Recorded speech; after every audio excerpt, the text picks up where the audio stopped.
રીતે મારા દેશના ઉદ્યોગપતિ એવા અનંત અંબાણી શેઠનો સંકલ્પ હતો કે દરેક જીવની રક્ષા થાય, દરેક જીવના અંદર ભગવાનનો વાસ છે। એવી જ રીતે ખુખાર મેલડી માતાએ પણ એક સંકલ્પ કર્યો છે કે દરેક જીવનું કલ્યાણ થાય, દરેક જીવના અંદર ભગવાનનો ભાવ રાખવો।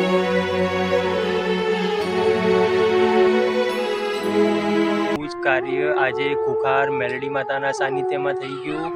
મિત્રો, ખુખાર મેલડી માતાના જે માળી છે, જે ભુવાજી છે, એ ભુવાજીનો એટલો પ્રેમ ભાવ છે। હું નથી એમનો અનુયાયી કે નથી હું એમનો કોઈ પર્સનલ માણસ, પણ મને આજે એમની એક વાત ખૂબ જ સરસ ગમી છે। એ વાત જો તમે સાંભળશો તો તમે પણ રાજીના રેડ થઈ જશો। મિત્રો, જેવી રીતે આપણા દેશના અંદર ગુજરાતના જામનગરના અંદર વણતારા જે બનાવ્યું છે અનંત અંબાણી સાહેબે, એમના અંદર અમુક જીવો છે, એ જીવોનું રક્ષણ પણ થશે, જેમ કે ગાય છે। એવી જ રીતે ખુખાર મેલડી માતાના જે માળી છે, જે ભુવાજી છે, એ ભુવાજીએ જે સંકલ્પ કર્યો છે એ સંકલ્પને હું 100 વખત સલામ કરું છું। મિત્રો, એમનો સંકલ્પ ખૂબ જ અદ્ભુત છે।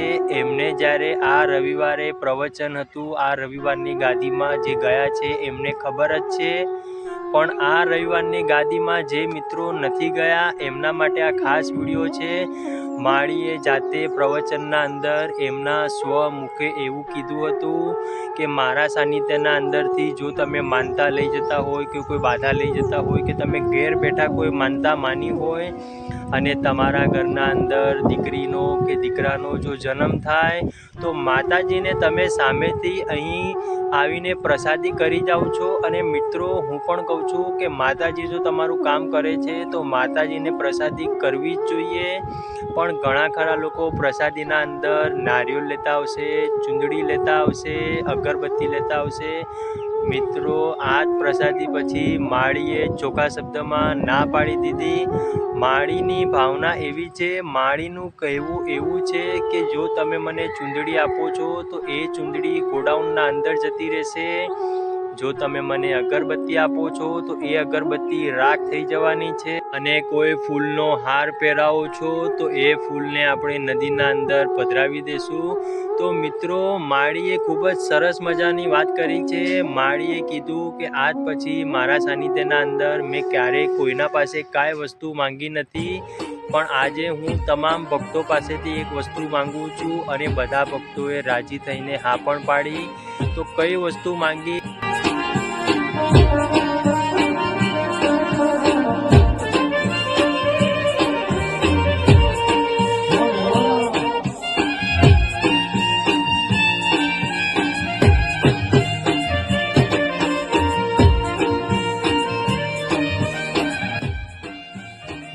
હવે મિત્રો, તમે જ કહો કે આ કાર્ય સોનાનું કાર્ય કહેવાય કે ના કહેવાય। મિત્રો, હું તમને જણાવી દઉં કે તમે ઘરના અંદરથી જ્યારે બહાર પગ મૂકો છો ત્યારે તમને એક જ વિચાર આવતો હશે કે આજે મારા હાથે કોઈનું ખોટું ના થાય, પણ જાણે અજાણેમાં પગના નીચે કીડી આવીને તો મરી જ ગઈ હશે।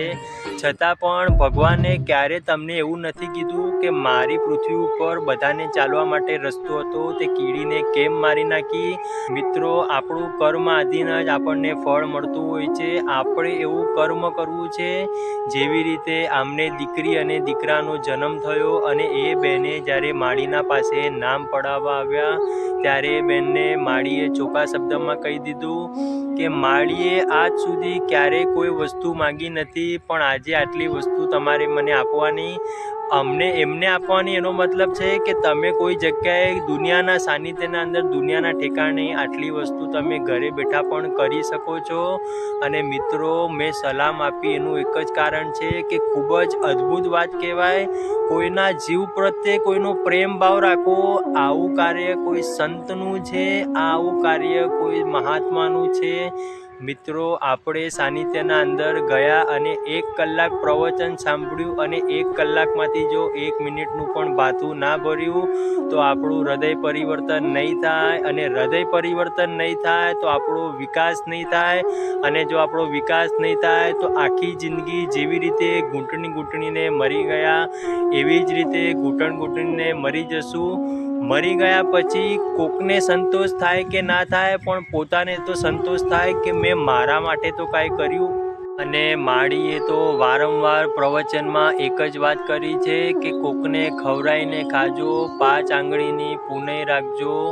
તમારા ઘરના અંદર જો કોઈ લક્ષ્મી, કોઈ કુવાસી આવે તો એને જમાડજો, એને જે પણ પહેરામણી ઓઢામણી કરવાની હોય એ આપજો. કેમ કે મિત્રો એમનું કહેવું, માળીનું કહેવું એક જ છે કે પુણ્યના ભાતથી તમારા પાપનું નષ્ટ થશે. જો પુણ્ય ભેગું થશે તો જ તમારું પાપ બળી જશે. ને જો 5 આંગળીની પુનઈ હશે તો આપણો 100% ઉદ્ધાર થશે. અને મિત્રો ઘણા ખરા ભક્તોને મારે કહેવું છે, એટલે મિત્રો આપણે પણ આજે સંકલ્પ કરવો છે કે આપણે દરેક જીવની રક્ષા કરશું, દરેક મોટા વડીલોને માન આપશું, દરેક સંતોને, ભુવાજીને માન આપશું.